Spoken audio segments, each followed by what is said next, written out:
News 24/7 Bangla TV.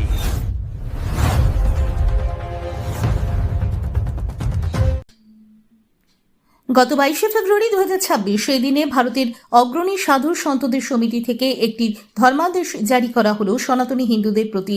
ভারতের সাধু সন্তদের ধর্মাদেশ, তার মধ্যে আচার্য ডক্টর গোপাল খেত্রী প্রতিদিন সকালে ওই শব্দ উচ্চারণের বিধান দিলেন। এটি সাধারণ মানুষের মধ্যে শান্তি বিরাজ করার একটি সহজ পথ এবং পরীক্ষিত সত্য। এর একটি অদৃশ্য শক্তি আছে। আজকের দিনে ভারতীয়দের কাছে এই অমোঘ উপদেশটি অত্যন্ত প্রয়োজন। এই অনুষ্ঠানের পর থেকে আচার্য ডক্টর গোপাল খেত্রী তার প্রতিটি বক্তৃতার মধ্যে এই বাণীটি সারা ভারতে ছড়াবার চেষ্টা করছেন। Bureau report 24/7 Bangla TV. আজকের বিষয়ে বক্তব্য মঞ্চে প্রথম বক্তা বন্ধু গৌরবজি যা বলেছেন, এরপরে আমার মনে হয় এইগুলো আমাদের কঠোরভাবে পালন করা উচিত। এই জন্য আমি পুনরাবৃত্তি করব না। অল্প সময় 5 মিনিট, কিন্তু সাধুরা যদি ডিসিপ্লিন না হয়, একটা আর্মির চেয়ে বেশি ডিসিপ্লিন হতে হবে সাধুদের। সেই জন্য সংক্ষেপে আমাদের আজকে হিন্দু সনাতনীদের যদি আরো একটি সাজেশন, তিনি যা বলেছেন প্রথম বক্তা বন্ধু গৌরবজি, সেটা আমাদের পালন করতে হবে। এটা আমি পুনরাবৃত্তি করছি না। আজকে আমার একটি সাজেশন,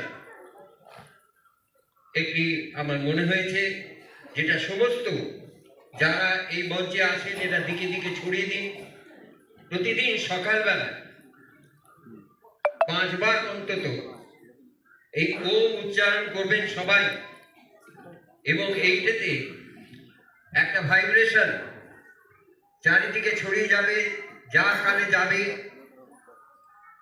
পাড়া প্রতিবেশী সবার কাছে গিয়ে পৌঁছবে একটা পজিটিভ ভাইব্রেশন, আর নেগেটিভ বস্তু তার থেকে বেরিয়ে যাবে।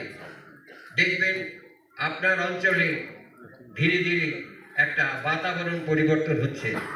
তাই সবাই আমার সঙ্গে 5 বার ওম উচ্চারণ করবেন, আর তার সঙ্গে সঙ্গে এইটি পাড়ায় পাড়ায় ঘরে ঘরে এটা প্রচার করুন।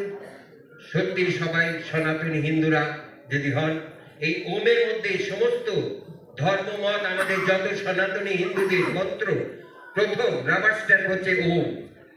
অর্থাৎ এই ওমের মধ্যে ব্রহ্মা বিষ্ণু মহেশ, এই 33 প্রকার, 33 কোটি যাকে বলি, 33 প্রকার দেব দেবী লুকিয়ে আছে।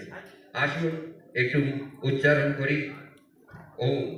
আমার ভবা পাগলা গুরুদেব বলতেন, অহংকার অলঙ্কার নয়, ওঙ্কারে ভূষিত করা অঙ্গ, সাধু সঙ্গ সাধু আলাপন এই তব সঙ্গ। আসুন ওম উচ্চারণ করি। নাভি থেকে, উপস্থ থেকে নাভি, নাভি থেকে এখানে অনাহত, বিশুদ্ধ চক্র, আজ্ঞা চক্র এবং সবশেষে সহস্রার চক্রে পৌঁছবে। এই মনে মনে আমরা দৃষ্টি রেখে ওমটা নিচ থেকে উপরে তুলব। আসুন আমার সঙ্গে সবাই ওম উচ্চারণ করি, আর এই পরিবেশটাকে পবিত্রতা করে তুলব। লম্বা শ্বাস নেব।